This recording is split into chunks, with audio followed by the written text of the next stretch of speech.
पिछले एपिसोड में हमने इनह्यूमंस की 5 टाइप के बारे में जाना कि इन्हें किस तरह से क्री लोगों ने बनाया था। लेकिन क्री सुप्रीम इंटेलिजेंस ने एक विजन देखा कि उसकी रिसर्च फैसिलिटी से तो कोई ऐसा होगा जो क्री साम्राज्य के लिए खतरा बनेगा।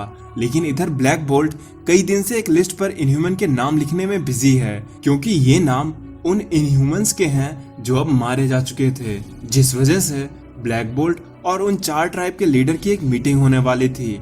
पर जैसे ही ब्लैक बोल्ट मीटिंग हॉल में पहुंचता है तो उसने देखा कि बाकी की 4 रानियां मारी जा चुकी हैं। लेकिन ट्राइटन को वहां एक घायल शख्स से ये पता चलता है कि इन सभी को मारने वाला सिर्फ एक शख्स था, जिसे वॉक्स के नाम से जाना जाता है। पर तभी वहां पर एक ब्लास्ट होता है जिससे ब्लैक बोल्ट और उसके लोगों को लॉकजॉ वहां से टेलीपोर्ट करके बचा लेता है।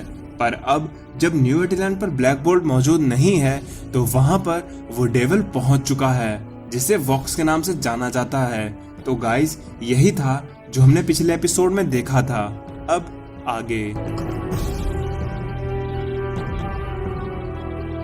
वॉक्स अब न्यू एटीलैंड पर पहुंच चुका था, जो सिर्फ लड़ाई करने के लिए बनाया गया था। इसे क्री ने सबसे पहले सुपर ह्यूमन के तौर पर इंजीनियर किया था, और जब इसे बनाया गया था तो इसमें लगभग सभी इनह्यूमंस की पावर डाली गई थी, सिर्फ ह्यूमैनिटी को छोड़कर। जिस वजह से वॉक्स क्री का सबसे पावरफुल हथियार बना। इसे किसी भी तरह से ट्रिक नहीं किया जा सकता था और ना ही बेवकूफ बनाया जा सकता था। इसे बस एक काम से मतलब था कि उसके दुश्मन का दिल धड़कना बंद कर दे।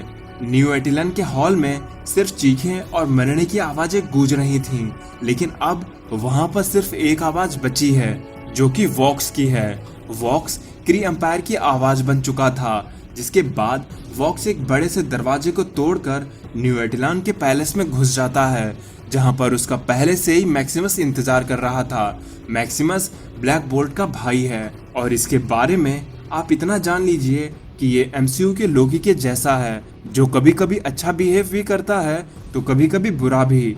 मैक्सिमस अपने हाथ में एक बड़ी सी गन को लेकर कहता है, वैसे मुझे लगा नहीं था कि तुम इतनी जल्दी यहाँ पर आ जाओगे, और मुझे नहीं लगता है कि हम पहले मिल चुके हैं। मेरा नाम मैक्सिमस है, लेकिन अब इससे क्या फर्क पड़ता है कि मैं कौन हूँ और तुम कौन हो, क्योंकि मैं जरा सा पागल हूँ। और इतना कहते ही बूम, मैक्सिमस अपनी गन से वॉक्स पर हमला कर देता है।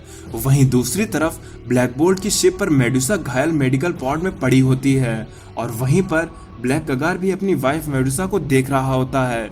लेकिन तभी वहां पर क्रिस्टल आती है, जो कि ब्लैक बोल्ट से आगे क्या करना है उसके बारे में पूछती है, जिसपे ब्लैक बोल्ट अपनी साइन लैंग्वेज में क्रिस्टल को बताता है कि हमें जल्दी से न्यू एटीलैंड पर पहुंचना होगा और मैक्सिमस को यहाँ पर लाना होगा, जिससे हम वहाँ के हालात के बारे में जान सकें। तो क्रिस्टल कहती है, हम अभी भी उस जगह के पास हैं जहाँ पर लॉकजॉ अपनी पावर को यूज नहीं कर सकता है, इसलिए हमें 15 मिनट लगेंगे यहाँ से दूर जाने में। तो लॉकजॉ यहाँ से टेलीपोर्ट हो जाएगा, लेकिन फिर भी वो अभी न्यू एटीलैंड की रेंज से इतना दूर है कि वो हम में से किसी को भी वहाँ साथ में नहीं ले जा सकता है। इसलिए लॉकजॉ को वहाँ पर अकेले ही जाना होगा, जिसपे ब्लैक बोल्ट वहां से जाने लगता है। तो क्रिस्टल ब्लैक बोल्ट से कहती है कि सब कुछ ठीक हो जाएगा, आप परेशान ना हो, मेडुसा भी जल्दी ठीक हो जाएगी। लेकिन ब्लैक बोल्ट ने अपनी साइन लैंग्वेज में ये कहा, तुम बस ब्रिज पर जाओ और जंप के लिए रेडी हो जाओ। लेकिन इधर न्यू एटीलैंड पर मैक्सिमस की इतनी पावरफुल गन भी वॉक्स का कुछ भी बिगाड़ नहीं पा रही थी। तब वॉक्स अपनी ब्लैक बोल्ट जैसी पावर को यूज करके मैक्सिमस पर हमला करते हुए बोलता है, बस अब बहुत हो गया। और तभी बूम, वॉक्स की उस आवाज की वजह से मैक्सिमस दूर जाकर गिरता है। ब्लैक बोल्ट एक ऐसा राजा है जिसने बचपन से ही चुप रहना सीखा था, क्योंकि उसके मुंह से निकला एक भी शब्द एक पूरी आर्मी को खत्म करने की शक्ति रखता था। तब ब्लैक बोल्ट अपनी शिप की सीट पर बैठता है। ब्लैक बोल्ट की ये शिप कुछ इस तरह से इंजीनियर की गई है कि इसे ब्लैक बोल्ट की साउंड की पावर से अल्ट्रा स्पीड में चलाया जा सकता है। अपनी सीट पर बैठते ही ब्लैक बोल्ट बस एक ही शब्द को बोलता है, चलो, जिस वजह से वो शिप अल्ट्रा स्पीड में वहां से ट्रेवल करने लगती है। और जैसे ही शिप न्यू एटीलैंड तक पहुंचने की रेंज में पहुंचती है, लॉक वहां से टेलीपोर्ट होकर न्यू एटीलैंड पर पहुंच जाता है। इधर घायल मैक्सिमस वॉक्स के सामने होता है। वॉक्स मैक्सिमस से कहता है, मैं ये चाहता हूँ कि तुम मेरा एक संदेश खुद अपने भाई तक पहुँचाओ कि वो आकर हमें ज्वाइन कर ले, नहीं तो वो और उसके सभी साथी ऐसे ही एक एक करके मार दिए जाएंगे। और हाँ, जब ब्लैक बोल्ट उनके पास सरेंडर करने को आए तब उसे हमसे भीख मांगनी होगी कि वो हमें ज्वाइन करना चाहता है। जिसपे मैक्सिमस वॉक्स पर थूकते हुए कहता है, मैक्सिमस किसी का मैसेंजर नहीं है। लेकिन तभी वहां पर लॉकजॉ आ जाता है, जिसे अपने सामने देखकर मैक्सिमस कहता है, लॉकजॉ मुझे तुम्हें देखकर खुशी हुई।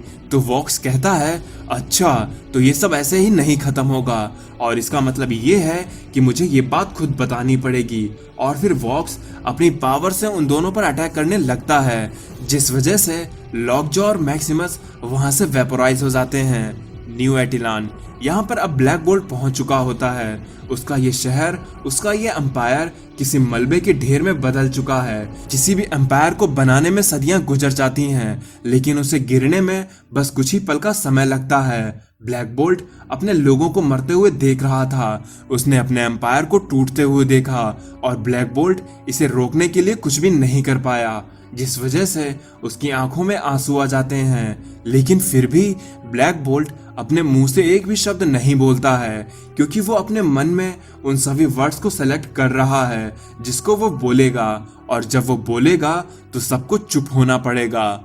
फिर हम देखते हैं कि क्रिस्टल राग के ढेर में से कुछ ढूंढ रही होती है। ये एम्पायर आज से एक दिन पहले अपनी ताकत की मिसाल सुनाता था, लेकिन ये अब ताश के पत्ते की तरह बिखर चुका है। यहाँ पर रहने वाले लोग अपने राजा से उनसे बचाने की भीख मांगते रहे, उसे बुलाते रहे, लेकिन उन्हें बचाने के लिए वहां पर कोई भी नहीं आया। और तभी क्रिस्टल को उस राग के ढेर में से एक एंटीना मिलता है, जो कि लॉकजॉ के सर का ताज हुआ करता था। क्रिस्टल ये देखकर वहीं पर दुखी होकर बैठ जाती है। वहीं दूसरी तरफ ब्लैक बोल्ट के कंधों पर अब बहुत ज्यादा भार आ गया था, क्योंकि वो अपनों को बचाने में फेल हो गया था। इसलिए अब वो अपनी लिस्ट में और भी नाम ऐड कर रहा था और ये मेजर कर रहा था कि उसके फैसलों की वजह से उसने क्या क्या खोया है और कितना लॉस झेला है। वो उस लिस्ट में उन नामों को भी सेलेक्ट कर रहा था जो कभी उसके सबसे करीब रह चुके थे, जिसमें मैक्सिमस और लॉकजॉ, वो दोनों ही लोग अब वहां से जा चुके थे। ब्लैक बोल्ट अपने दुश्मनों पर कसकर चिल्लाना चाहता था, लेकिन वो ऐसा नहीं कर पा रहा था। तब ब्लैक बोल्ट वहां से बाहर आकर अपने लोगों के पास आता है, जो कि तादाद में अब काफी कम बचे थे, लेकिन वो सभी लोग ब्लैक बोल्ट के सबसे खास लोग थे जिन्हें ब्लैक बोल्ट प्यार करता था, और वो लोग भी ब्लैक बोल्ट से प्यार करते थे।